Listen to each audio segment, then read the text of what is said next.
You say that more often than not, you get caught into an advocacy battle because of your desire to win. Absolutely. We could argue where this desire comes from, but those of us who are into victory at any cost often end up moving from honest dialogue to a blatant attempt to win our point, just for the sake of winning. Not to argue the point, but didn't you write that this craving for victory often starts in, of all places, kindergarten? Yes. School teaches a lot of us that winning is a big deal, and winning in school means having the right answer. And having it first.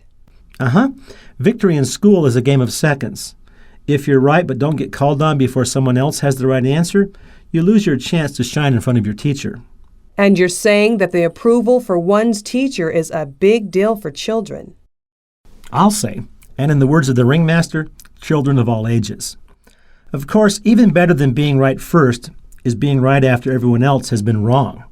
You raise your hand, beg to be called on, and pray that others will be off the mark. If you're really lucky, everyone is wrong until it's your turn and you spout the correct response. It doesn't get any better. And it also creates an atmosphere that can strangle honest dialogue. Maybe everything Robert Fulghum needed to learn he learned in kindergarten. I, for one, picked up a few bad habits along the way. That's kind of an unpopular stance, don't you think? I mean, really, taking on kindergarten? I first read about this problem in a statement by Elliot Aronson. He suggested that elementary schools set up conditions where you'll hope you'll be called on and that you'll be right. Of course, in order for this to happen, others have to be wrong. Years later, as I began to teach in an MBA program, not only did we build off this principle, we raised the skill of winning at others' expense to an art form. We placed students in a room shaped like a coliseum, graded them on their ability to make vibrant and compelling arguments, gave them topics with, at best, ambiguous answers, and pitted them against each other. Day in and day out, we molded them into aggressive debaters who cared far more about being right, or at least as being seen as right, than they cared about their fellow students. That same year, a team of scholars visited our program and suggested, of all things, that our students weren't tough enough on each other. They recommended that we create an even more combative atmosphere. Did you take their advice? I probably would have if I hadn't been working as a consultant to help senior managers develop into strong teams. Most of these executives were MBAs who had been trained some 10 to 20 years earlier. Unfortunately, the skills and habits that had served them so well in grad school were not working for them on the job.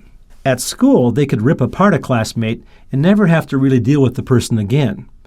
Getting along wasn't a big part of their curriculum. I thought MBA programs encouraged teamwork. Well, sure, that's the party line, but it's far from the truth. Faculty advisors talk about the importance of teamwork, and they often put MBAs into groups. Then they throw them into a coliseum and pit them against each other. And schools aren't the only places that talk teams and then build individualism. For example, I remember my eldest son's first day at soccer practice. The coaches talked about teamwork. There would be no room for selfishness.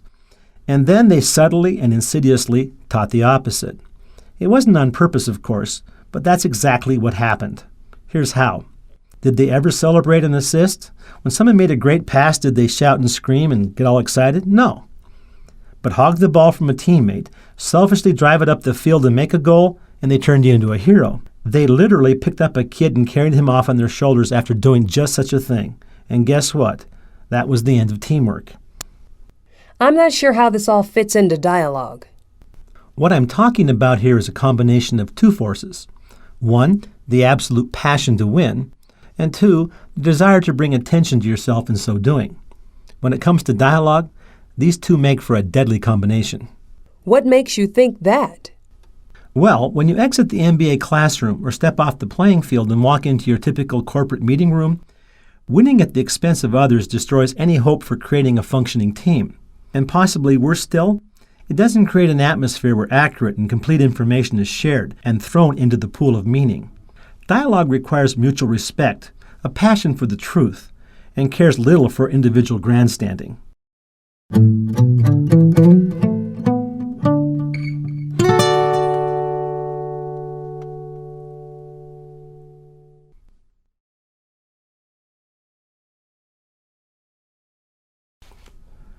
You tend to argue the most when you think you have the most to win or lose. In the corporate world, you could lose your hide. The people I consulted with were often debating points that had enormous implications to the company and eventually to their own careers. Several of the people I worked with made over $1 million in bonuses.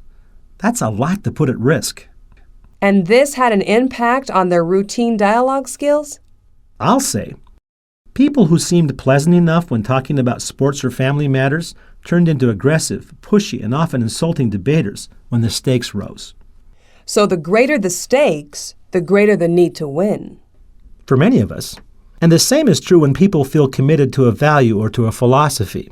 When we feel that we're arguing for what is right, we push just as hard. It would be disloyal not to stand up for your beliefs. You would be less than valiant if you backed off at the mere sign of resistance. Our folk heroes and heroines are people who fought to the death for ideals. Patrick Henry didn't say, "Give me liberty or give me death, preferably liberty." Even people who you might describe as non-competitive may get their hackles up when a core value is attacked. Now, instead of playing to their desire to win, they're fighting for what they think is right. Of course, people with different beliefs may see them as zealots, but they see themselves as being faithful to a correct, even noble cause. But doesn't this put their arguments at risk? Well, therein lies the irony. The more we care about something, the more likely we are to push. Of course, the more we push, the more resistance we're likely to generate. When we have the most at stake or feel that it's our bound duty to fight for a cause, we're likely to be on our least effective behavior. What can you do to fix this? Before I answer this, let me take a minute to describe just how hard it is to change this overwhelming desire to win or fight for a cause. When you feel as if you have a lot to win or lose, you're likely to have an emotional, even visceral reaction. How's that? Well, you tell yourself a story. I'm going to lose this. You then pile on a sucker's choice. If I don't push, I'll be taken advantage of. And then you get angry. Next, your body goes through rapid, predictable changes. As adrenaline flows and other chemical reactions take place, we all know what happens. Your body prepares to fight back. And interestingly enough, your body responds to an attack on your ideas much the same as it does when attacked by a bear. This doesn't exactly prepare you to engage in healthy dialogue. You talk as if we're somehow passive objects being manipulated by outside forces, when in fact, everything you described is happening within our own body. Yes, we are creating the reaction by jumping to a conclusion and telling ourselves a story, but it rarely feels like an act of will, more like an act of will. Somebody attacks an important idea, or we see that something we care about is at risk, and strong emotions well up inside us.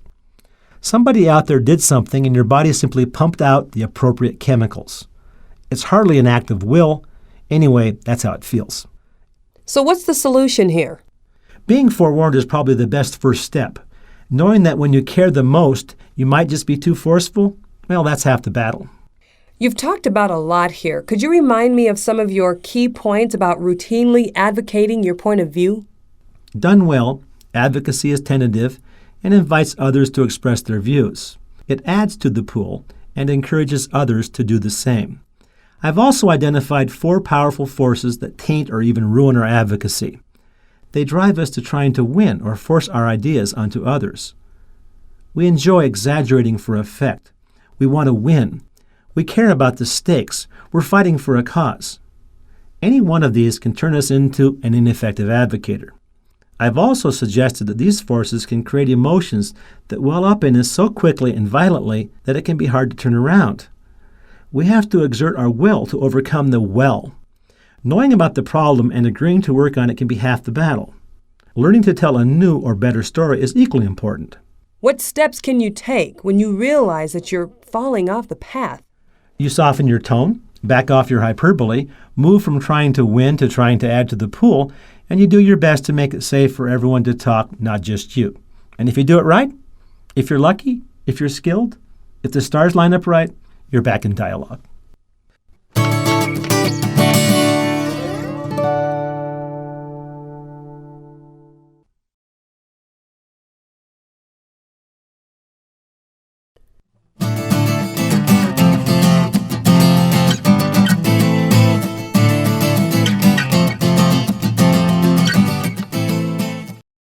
Next, Carrie and I will turn our discussion to skills we'll use to help others get their meaning into the shared pool. The last time I talked with you, you spoke extensively about methods for sharing what's on your mind in a way that gets meaning into the pool without causing offense or creating other problems. Today I understand we're going to talk about exploring other people's minds. Is that true? Not completely. This isn't about psychoanalysis or anything of the kind. We're not trying to crack into someone's deep secrets or get them to spill their guts. It's more about doing our best to help people share their path to action in the way that gets meaning into the pool. So we have to take responsibility for the other person too? This is not about who's right or wrong. It's simply about what it takes to create conditions for dialogue to thrive. We can either do things that encourage others to stay out of dialogue or encourage people back into dialogue. For example, you're talking with a dear friend and she goes ballistic about something. Of course, if she's a friend, I bet you know exactly what to do to keep her upset and angry. Now, if you're just playing Ain't It Awful about some trivial matter, that's one thing. You can both complain and whine to your heart's content. However, what if you're in a crucial conversation? When the stakes run high, you can ill afford to switch back and forth from silence to violence. Consequently, if the other person starts to step out of dialogue, it's helpful to know what you can do to encourage them back into dialogue, where you can expect better results. For instance, you work at the counter of an auto repair shop. A customer becomes upset about how much he's been billed. How would you handle this? Let's listen in. As you can see, we were unable to locate a rebuilt part, so we had to go with a new one. But then again, the good news is that it's a brand new part. That bumped up the price about $270. What? Well, now doesn't that just tear it? I mean, for one time in my life, I'd like to be treated fairly at an auto shop. Your pricing practices make me sick. I've been in that spot before. To be honest, I get angry myself. I mean, they're being rude. You don't have to put up with that, do you? You're right. It's easy to get angry when someone comes at you like that. Violence typically leads to violence. On the other hand, the best place to solve the person's problem lies in dialogue. If we can discover why this guy's so upset, deal with the issue, and move on, we'll end up with a satisfied customer. Let's make no mistake, this is a crucial conversation. The stakes are high, emotions are running strong, and there's obviously a difference of opinion. This guy could walk away angry and tell 20 of his friends. So what are you recommending? We let this guy continue to abuse us? Actually, we want to find a way to return to dialogue. Okay, you're telling me that you can get this guy to return to dialogue. I think you'll be lucky to avoid a visit from the local SWAT team. I tell you what, we'll develop a set of power listening skills to deal with just such a situation, and then we'll return to Bruce and apply what we've learned. At that point, you can be the judge. All right, but I'm not very optimistic.